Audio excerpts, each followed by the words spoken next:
Shalom saudara-saudara yang dikasihi oleh Tuhan. Firman Tuhan berkata, takut akan Tuhan adalah permulaan daripada hikmat. Saudara, bukankah kehidupan kita terus-menerus membutuhkan hikmat?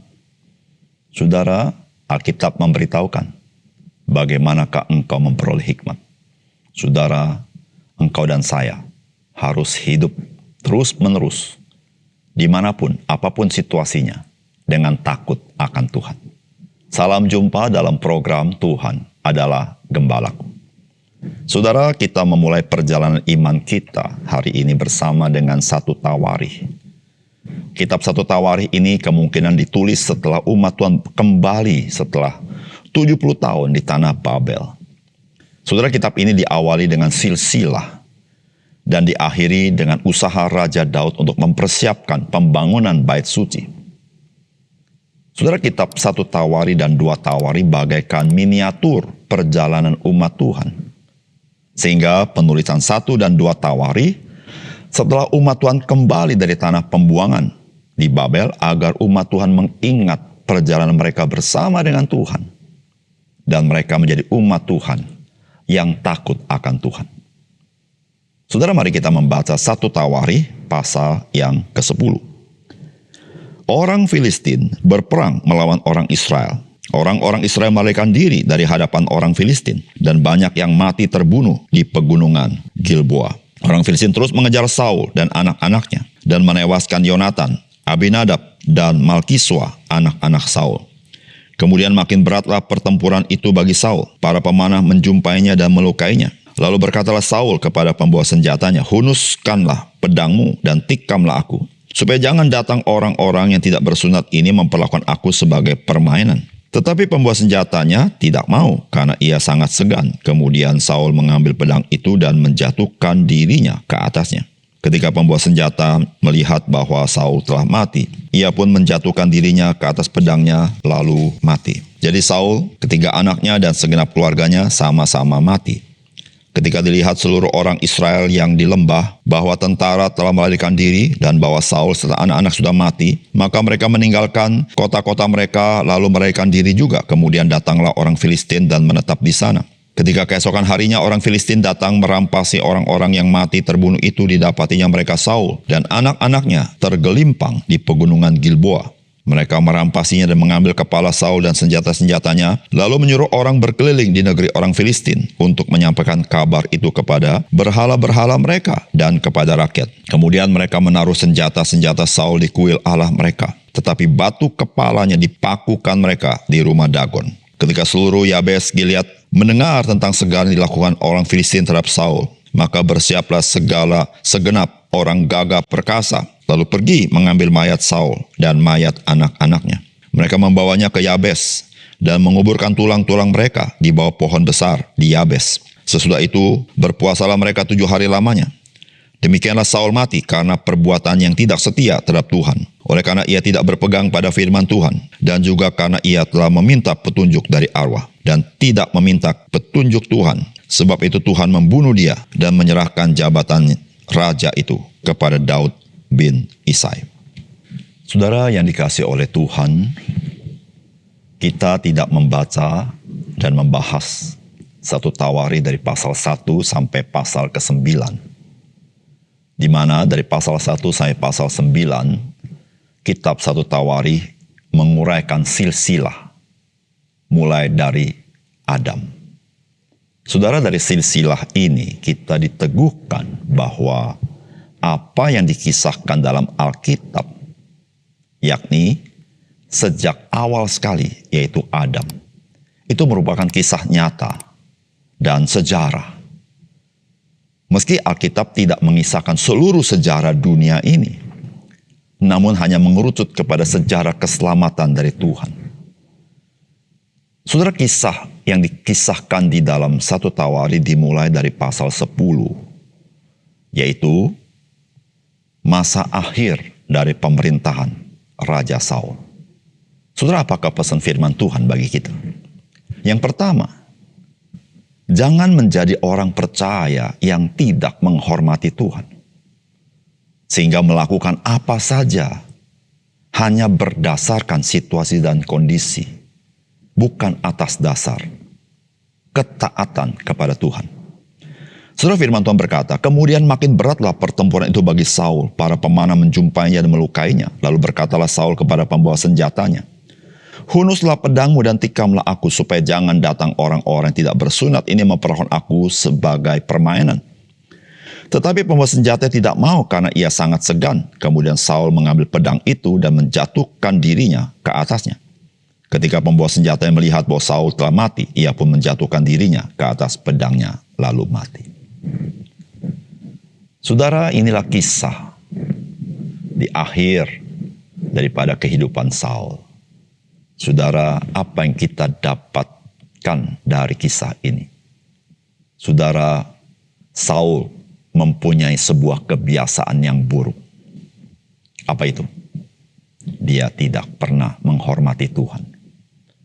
Dia hanya melakukan segala sesuatu seturut perasaannya dan seturut kesombongannya, sesuai dengan situasi dan kondisi. Saudara, bukankah itu yang terjadi pada kisah ini? Saudara, demi harga dirinya, maka saudara, dia rela tidak menghormati Tuhan dengan meminta supaya dia dibunuh, dan dia bunuh diri. Saudara, bukankah ini catatan-catatan penting dari kehidupan Saul? Yaitu dia seorang yang angkuh dan sombong. Ketika Daud dielu-elukan dan dia kurang dielu-elukan, dia tersinggung dan dia ingin membunuh Daud. Ketika satu situasi yang sangat sulit, di mana musuh sudah mendekat dan Samuel belum datang juga. Saudara, bukankah Raja Saul begitu pongahnya berani membawa korban kepada Tuhan yang tidak diperbolehkan bagi seorang raja membawanya? Saudara yang kasih dalam Tuhan, jangan pernah membiasakan diri hidup tidak menghormati Tuhan. Jangan membiasakan diri hidup seturut apa yang kita mau, apa yang kita rasa, bagaimana situasi kondisi, dan tidak menghargai apa yang Tuhan mau dalam hidup kita. Saudara yang kasih dalam Tuhan, kehidupan yang semaunya kita, berdasarkan perasaan kita, berdasarkan keuntungan kita, berdasarkan kepongahan kita, harga diri kita, pikiran kita semata-mata, perhitungan kita, untung rugi kita. Saudara yang kasih dalam Tuhan, semuanya itu merupakan kerugian besar. Dan saudara, itulah yang dialami oleh Raja Saul. Apa yang dia tabur, itulah yang dia tuai. Dia tabur dalam kedagingan, yang dia tuai adalah kebinasan. Saudara, menabur kedagingan adalah membiasakan diri hidup di dalam kedagingan, yaitu dalam dosa hawa nafsu dan kemauan kita semata-mata. Tetapi barang siapa menabur dalam roh, dia menuai kehidupan itu. Saudara, jadilah orang percaya yang menghindarkan diri dari sikap yang tidak menghormati Tuhan di dalam segala aspek hidup kita. Yang kedua, peperangan rohani hanya dapat dimenangkan ketika kita setia kepada Tuhan. Saudara, firman Tuhan berkata, demikianlah Saul mati karena perbuatan yang tidak setia terhadap Tuhan. Oleh karena ia tidak berpegang pada firman Tuhan dan juga karena ia telah meminta petunjuk dari arwah dan tidak meminta petunjuk Tuhan. Sebab itu Tuhan membunuh dia dan menyerahkan jabatan raja itu kepada Daud bin Isai. Saudara, bagaimana kita bisa memenangkan peperangan rohani dalam hidup kita? Saudara, hanya satu cara ketika saudara dan saya setia kepada Tuhan. Saudara, Rasul Paulus pernah menulis surat kepada Timotius sebagai olahragawan. Maka kita bisa memenangkan pertandingan kalau kita ikut peraturannya. Saudara, tidak mungkin engkau memenangkan sebuah pertandingan lari kalau engkau tidak mengarah, mengikuti aturan kepada finish yang ditetapkan oleh panitia. Engkau harus ikut aturan itu. Engkau harus setia dengan aturan itu. Bagaimanapun hebatnya engkau berlari, jika engkau tidak mengikuti aturan itu, engkau disqualified. Saudara, bagaimana kita memenangkan peperangan rohani kita? Saudara, Raja Saul, mengapa dia kalah? Satu kata, dia tidak setia, ikut Tuhan. Saudara, itulah yang Tuhan katakan kepada Simon Petrus ketika dia menampakkan diri kepada murid-muridnya, yaitu engkau, ikutlah aku. Saudara, bukankah itu panggilan Tuhan Yesus kepada semua murid-muridnya? Kepada Matius di rumah cukai, ikutlah aku. Kepada Yohanes, ikutlah aku. Saudara, itu panggilan Tuhan kepada kita. Itulah panggilan Tuhan yang pertama-tama Tuhan sampaikan kepada kita.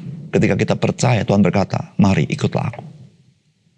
Saudara, tidak ada kemenangan yang dapat kita raih kecuali kita mengikut Tuhan dengan setia. Jikalau kita tidak mengikut Tuhan dengan setia, engkau dan saya akan mengalami kerugian, kekalahan besar dalam hidup ini. Saudara, mungkin ketika kita ikut Tuhan, apa yang Yesus katakan itu terjadi. Jikalau kamu mau ikut aku, engkau harus menyangkal diri, mengikut salib, dan ikut aku. Yaitu, saudara, ada harga yang dibayar. Tetapi ingat, harga yang kau bayar, itu harga yang patut kita bayar. Karena disitulah jalan kemenangan. Saudara, berapa banyak kita rela berkorban untuk sesuatu yang akhirnya kita kalah dan binasa. Berapa banyak orang di dunia ini rela bayar harga untuk sebuah kebinasaan. Dan saudara dan saya tidak rela membayar harga untuk sebuah kehidupan. Saudara yang dikasih oleh Tuhan, jikalau engkau dan saya tidak ikut Tuhan dengan setia, saudara, engkau tidak pernah bisa menang di dalam peperangan rohani. Engkau menjadi orang Kristen yang kalah dan kalah dan kalah. Dan engkau mungkin akan berkata, apa bedanya saya dengan orang-orang di dunia ini?